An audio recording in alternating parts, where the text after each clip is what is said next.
नाम है विजय कुमार पाल। ये मेरी किताबें हैं, बार बार तवारुफ करा रहा हूँ कि आप इन किताबों को खरीदें। ब्लेंडर ऑफ ब्लेस्फेमी भाई विजय कुमार पाल, ये अस्तित्व पब्लिकेशन बिलासपुर पर है।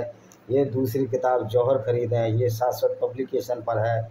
इसमें किस तरह हिंदू औरतों के साथ बलात्कार करने की कोशिश के फलस्वरूप हिंदुओं ने जौहर करने शुरू किए। ये इन्वीडर्स है, हिडन फैक्ट्स है, किस तरह के मुसलमानों ने हमारी सभ्यता को नष्ट किया।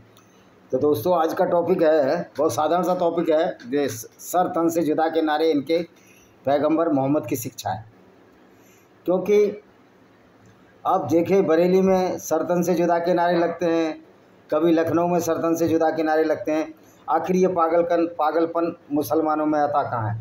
दोस्तों ये पागलपन आता है मोहम्मद की शिक्षा से, क्योंकि मोहम्मद साहब की शिक्षा ही ऐसी है जो एक पागलपन की ओर उत्तेजित करती है, यानी पागलपन की तरफ बढ़ावा देती है। क्योंकि मोहम्मद ने जो भी आयतें बुलाई, एक नकली अल्लाह के नाम का इस्तेमाल करके मोहम्मद ने वो आयतें बुलाई जो दुनिया में बदलाव ला रही हैं, दुनिया में फसाद पैदा कर रही हैं। और मोहम्मद साहब की इस विचारधारा ने दुनिया में आफत ला दी। इस्लाम आफत का दूसरा नाम है।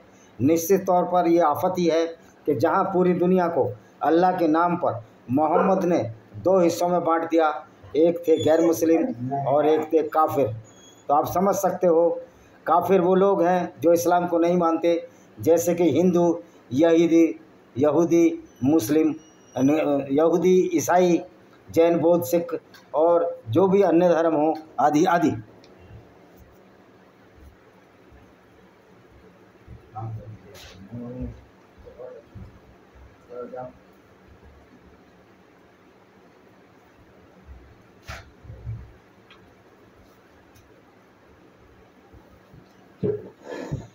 आदि आदि उनके लिए इस्लाम क्या कहता है?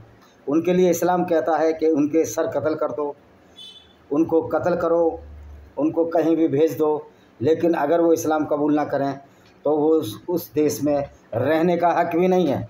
यही वजह है कि मैंने एक मुसलमान का एक कमेंट पढ़ा था कि हिंदू जाओ भूटान, ये कहाँ से तुम आ गए।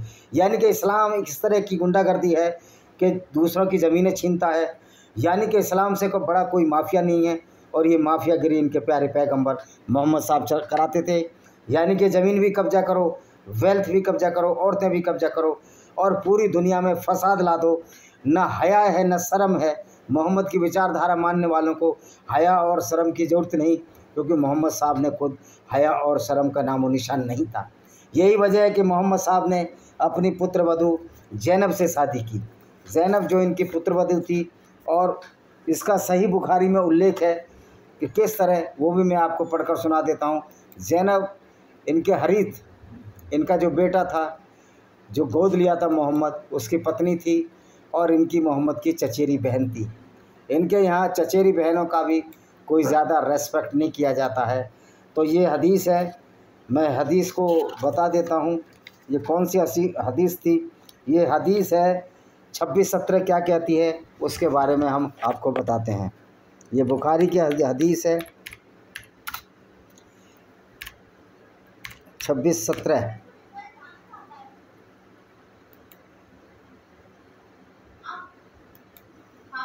हाँ, मैं अभी वो बना रहा हूँ वीडियो। ये देखिए हदीस है 26:17 क्या कहती है। जब एक यहूदी औरत brought a poisoned sheep for the profit, एक पॉइजन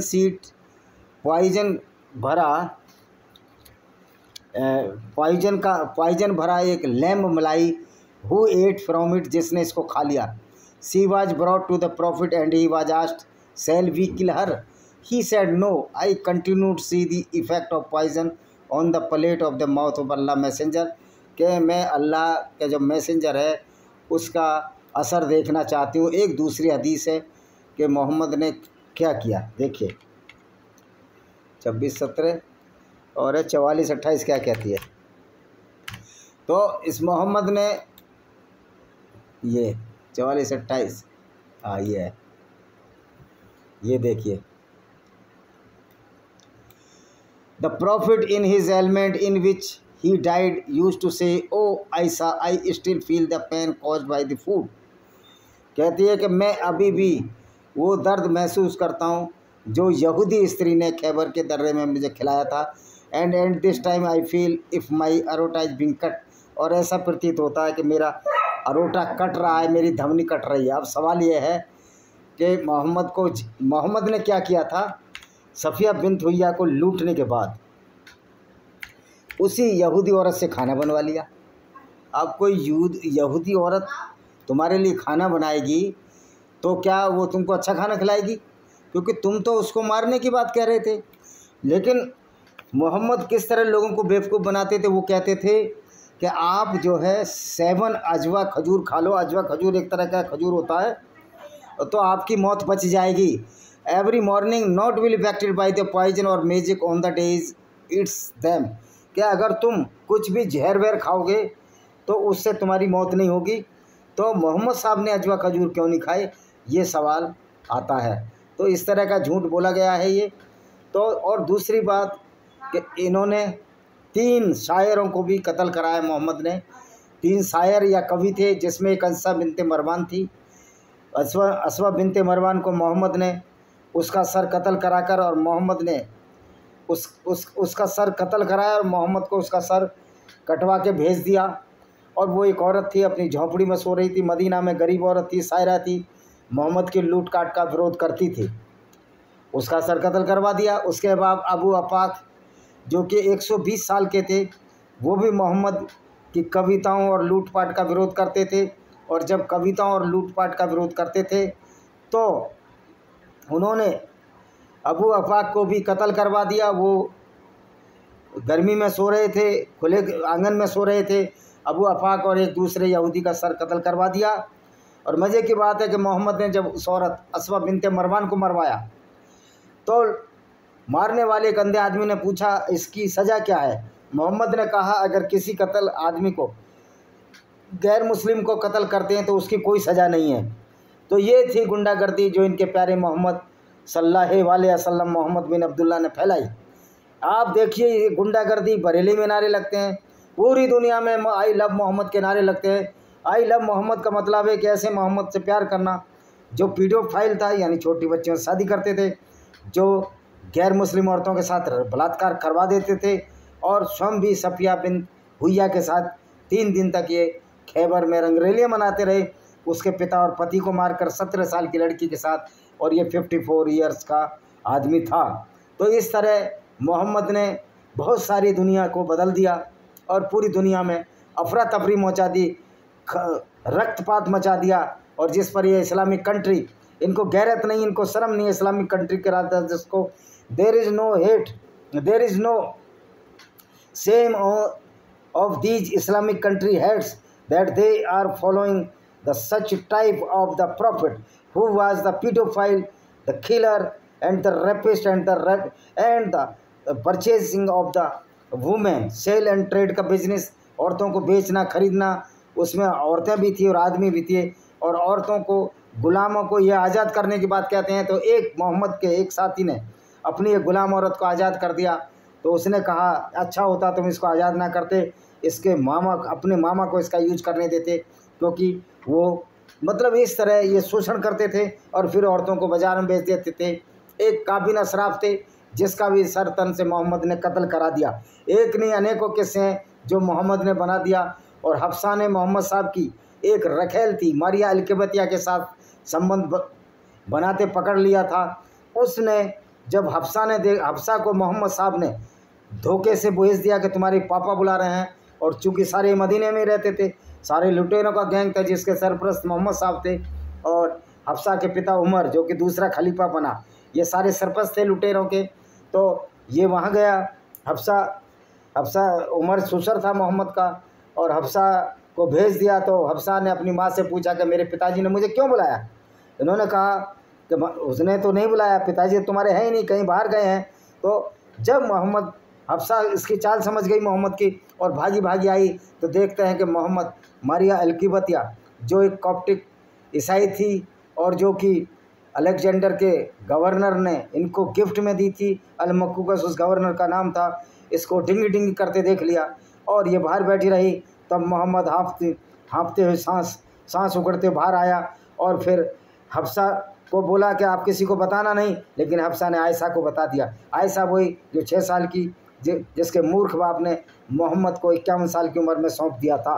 मोहम्मद 51 साल के थे और मोहम्मद का ससुर 49 साल का, 2 साल छोटे थे। तो बाद में मोहम्मद ने कहा कि आप किसी को ना बताना, लेकिन उसने आयशा को बता दिया। तो मोहम्मद ने फिर गुस्से में कह दिया मैं सभी औरतों को तलाक दे दूंगा। सभी औरतों को जब तलाक दे दूंगा तो औरतें डर गईं। फिर एक आयत उतार दी, मोहम्मद ने एक आयत उतार दी कि जो मोहम्मद है जिसको चाहे, जिस औरत को चाहे हिबा कर सकता है, जिसके साथ बलात्कार कर सकता है। तो ये मोहम्मद था, ये मोहम्मद था। मोहम्मद की विचारधारा से पूरी दुनिया नकल में बदल गई, नरक में बदल गई। गैर मुस्लिम औरतों से बलात्कार हुए, उनको बाज़ारों में बेचा जाने लगा। मोहम्मद ने इस प्रथा को ख़त्म नहीं किया, बल्कि खुद भी औरत गिफ्ट में ली, जिसका नाम था मेरी द कॉप्ट या मारिया अल किबतिया।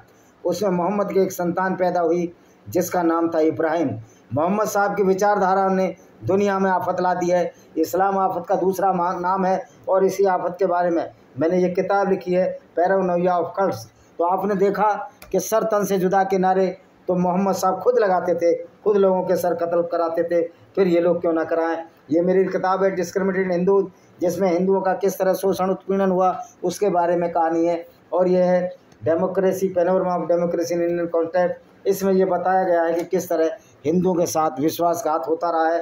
चाहे कांग्रेस की सरकार हो, बीजेपी की सरकार ने भी अभी हिंदुओं के साथ बहुत विश्वासघात किए हैं। जैसे कि आरएसएस ने राष्ट्रीय मुस्लिम राष्ट्रीय मंच बनाया है। जब आप उस विचारधारा से लड़ रहे हो और जिसके फलस्वरूप 2 देशों से हिंदुओं को बांग्लादेश और पाकिस्तान से आना पड़ा, औरतों को नंगा करके उनकी यात्राएं निकाली गई, सिख और हिंदू औरतों की, और उसी विचारधारा के नाम पर आपने एक मुस्लिम राष्ट्रीय मंच बना लिया। तो ये आरएसएस का दोगला चेहरा और ये बीजेपी का दोगला चेहरा कि हिंदुओं के मंदिर से अभी भी टैक्स लिया जा रहा है, जबकि न गुरुद्वारों से न किसी भी और धर्म के स्थलों से कोई टैक्स वसूला जा रहा है। तो हिंदुओं, ये तुम्हारी कमजोरी है, ये तुम्हारी मूर्खता है। Lament of Sinjar, tears of Yazidi women, इसमें बताया गया कि कैसे अबू बकर अल बगदादी ने लोगों के, यजीदी औरतों के साथ कुरान की आयतें पढ़ कर बलात्कार किया। इसमें सारी की सारी आयत लिखी गई हैं। यह है लॉस्ट पैराडाइज कश्मीर को मीर अलवी हमदानी ने कैसे बर्बाद किया। तो दोस्तों, ये सारी बहुत सारी किताबें हैं, लिखी हुई हैं मेरी 12-14 किताबें। आप इन किताबों को खरीदिए तो आप समझिए कि किस तरह मोहम्मद ने लोगों के सर कटवाए। इवन जब मोहम्मद ने मक्का पर अटैक किया तो वहाँ पर एक व्यक्ति था जो पर्दे के पीछे छिप गया, उसको भी इन्होंने कत्ल करवा दिया क्योंकि वो इस्लाम को नहीं मानता था। तो जो इस्लाम को नहीं मानेगा, ये नारा जो इस्लाम को नहीं मानेगा, ये मोहम्मद के बारे में सच्चाई बताने से पहले की बात है कि मोहम्मद के सामने तो मोहम्मद की कोई बुराई नहीं कर सकता था, तो भी लोगों के सिर कलम होते रहे क्योंकि जो इस्लाम को नहीं मानते। तो मेन उद्देश्य इस्लाम के मानने वालों का है कि जो इस्लाम को नहीं मानेगा हम उसके सर कलम कर देंगे। तो इस तरह ये मोहम्मद है, जो मोहम्मद ने सारे वो काम किए जो कि एक अच्छा आदमी नहीं कर सकता। इसकी पत्नियों द्वारा इसको पकड़ा गया, इससे बुरी बात क्या होगी।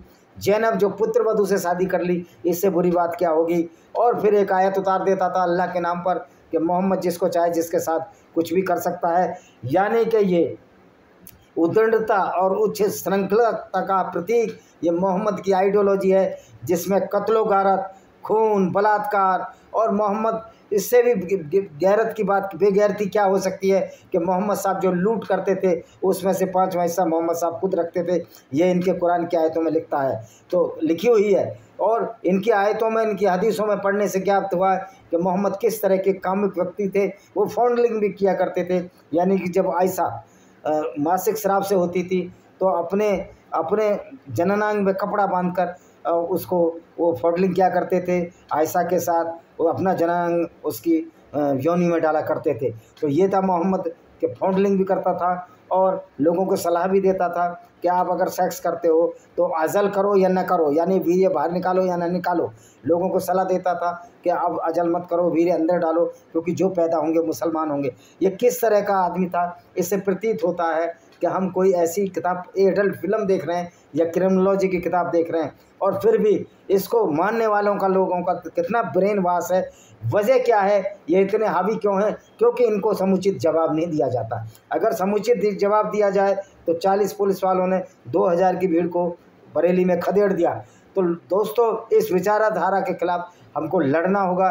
ये विचारधारा मानवता के खिलाफ है। मैं तो जो वानर बंटी है, जो AI है, मैं उससे पूछना चाहता हूँ, उस पैगंबर के बारे में कब AI बनाओगे कि मोहम्मद पीडोफाइल था, छोटी बच्चियों से शादी करते थे और काफिलों को लूटते थे और बलात्कार करवाते थे औरतों को, और औरतों को आपस में बांट देते थे और मन भर जाता था तो बेच देते थे। तो मोहम्मद साहब वो कैरेक्टर का नाम है। तो जो मोहम्मद को फॉलो करेगा वो सरतन से जुदा के नारे लगाएगा, दूसरे की औरतों की इज्जत क्या करेगा? वो अपनी औरतों की इज्जत नहीं करते। जब ये 3 तलाक देते हैं तो अपनी औरत को भी हलाला करने के बाद दूसरों के पास भेज दिया करते हैं। ये है मोहम्मद का कैरेक्टर। तो आप समझ गए होंगे कि सरतन से जुदा के नारे इनके पैगंबर की शिक्षा है कि मोहम्मद ने भी बहुत लोगों के सर कलम कराए थे। इसी के साथ मैं इस वीडियो को विराम देता हूँ। वंदे मातरम, जय हिंद, आपका दिन शुभ हो।